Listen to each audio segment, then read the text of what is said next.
تو کیا لگ رہا ہے کہ پاکستان کے لیے ایک اچھا جو ہے ایک دوبارہ سے ایک بوم کرنے کا یہ موقع ہو سکتا ہے؟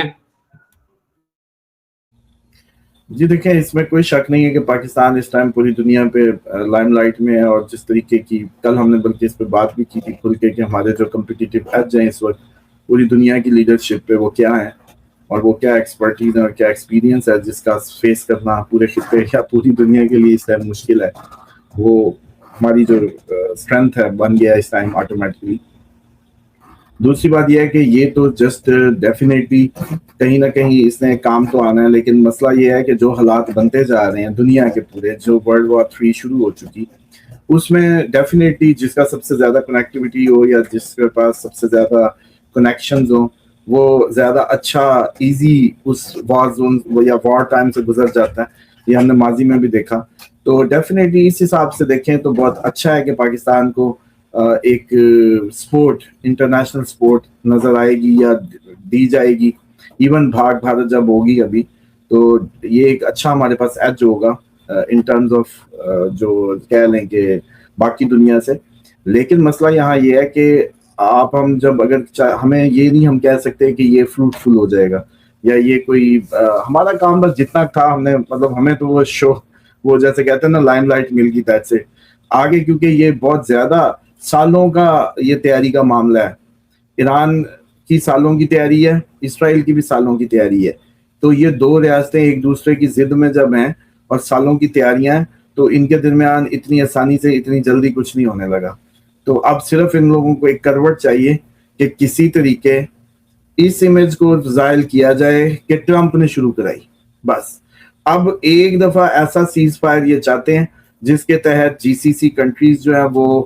ایک تو اس سے نکل جائیں، کیونکہ امریکہ کی وجہ سے وہ سارے نتھی ہو گئے ہیں، جس کی وجہ سے پاکستان بھی پھنسا ہوا ہے، اس کو اپنے ریلیشن نبھانے ہیں۔ تو مجھے یہ لگتا ہے کہ منصوبہ یہ ہے کہ کسی طریقے اس کو ایسا معاہدہ کیا جائے جس کے تحت جسٹ جی سی سی اور امریکہ، جی سی سی امریکہ بند ہو جائے، اسرائیل ایران آپس میں پھر جو کرنا کرتے رہے، بس اس طرح کا کوئی میکنیزم جو ہے نا وہ بنانے کی کوشش ہے۔ اس کے دو فیکٹر ہوں گے، ایک تو جو ود ان دا امریکہ ایک بہت بڑا پریشر بلڈ ہو رہا ہے ٹرمپ ایڈمنسٹریشن پہ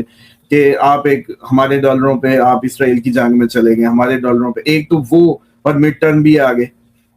تو ایک تو وہ پریشر ظاہر کرنے کا اور کوئی طریقہ نہیں ہے کہ بس کسی بھی طریقے روک دو ایک دفعہ، بس اگلی دفعہ اسرائیل اور یہ آپس میں شروع رہیں گے، ہم کم از کم اب اپنے آپ کو جو ہم نے کرنا تھا مدد وہ ہم نے کر دی ہے، اب ہمیں نکال لو۔ اسی لیے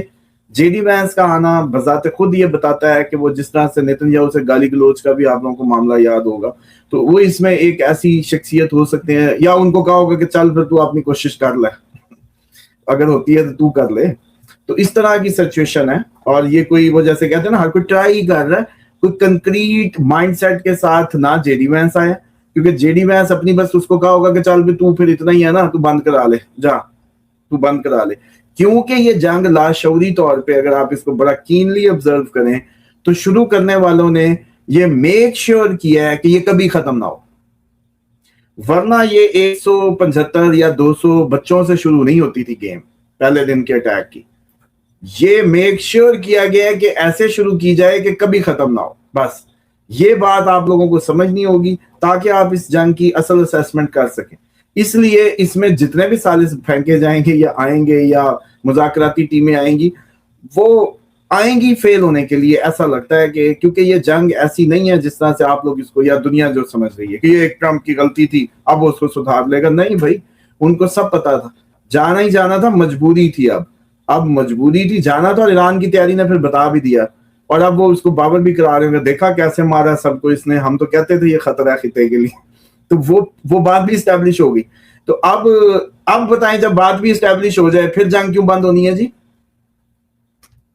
جب آپ کو پتہ چل جائے کہ ہم کہتے تھے نا ایران خطرہ خطے کے لیے، تو دیکھا اب کتنا اس نے تباہی پھیری ہے، ہر کسی کو میزائل مار دی ہیں، تو دیکھو اب تو بالکل نہیں بند ہو سکتی جب تک اس کا معاملہ وہ جیسے کہتے ہیں نا کہ حکومت اس کی پوری چینج نہ کر دی جائے، اپنا مفاد لے لیا نہ جائے، اس کے ٹکڑے نہ کر دیے جائیں۔ اب تو بہت ضروری ہے ایران کو ختم کرنا، تو اس لیے یہ صرف ایک وقتی اسٹریٹجک موو کے طور پہ یہ مذاکرات ہو رہے ہیں،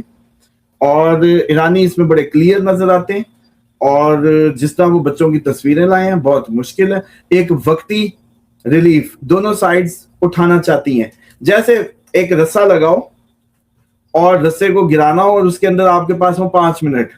اور اس سے کہا جائے چک لو جو چکیا جاتا ہے. تو اب ایران کی کوشش ہوگی کہ اس کے بدلے ہمارے جو اثاثے منجمد ہیں وہ ریلیز ہو جائے. پہلے کچھ تو لیں ہم بات کرنے کے ایپس میں کہ ہم نے اتنی ہوا بنائی ہوئی ہے, اسٹریٹ آف ہارمز کھولنے کی بھی کریں, لیکن پہلے پیسے نکلوائیں. پیسے نکلتے ہیں تو پیسے فوراً پیمنٹ چائنا رشیا کو ہو جائیں گی. چائنا رشیا کو, کم جونگ کو, سب کو پیمنٹس ہو جائیں گی. ایک اور فیول آ جائے گا ان کے پاس.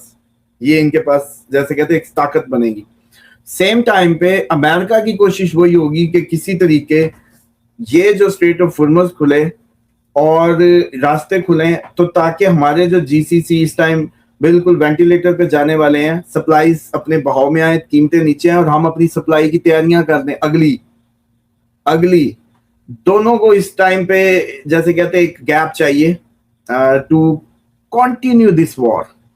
تو اس لیے یہ ذہنوں سے نکال دیں کہ یہ مذاکرات اس جنگ کو ختم کرنے کے لیے ہو رہے ہیں. مجھے یہ ایسا